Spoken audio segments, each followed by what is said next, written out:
मुंबई शिक्षण उपसंचालक संदीप सागवेंना आता निलंबित करण्यात आलंय। सागवेंकडून सरकारच्या तिजोरीचं कोट्यवधींचं नुकसान झाल्याचा आरोप भाजपचे आमदार संजय उपाध्याय यांनी केलाय। यावेळी अधिकाऱ्याच्या निलंबनाची घोषणा दादा भुसेंनी केली।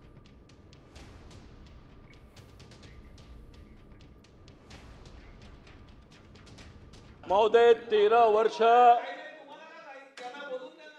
वर्ष हा अधिकारी एकाच विभागात आहे आणि आता सुद्धा त्यांनी जी बदली केली आहे त्याच्याप्रमाणे त्यांनी प्लेसमेंट केली आहे आणि तो आता असा निरोप देतोय की तुमचे सगळे काम मी करू शकतो, करून देतो, तुम्ही प्रश्न विचारू नका।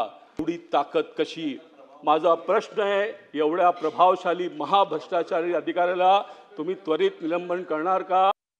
तिशी घालण्याचं काही कारण नाही। सभागृहाच्या भावना पाहता संबंधित अधिकाऱ्याला निलंबित करून 8 दिवसाच्या आत चौकशी केली जाईल।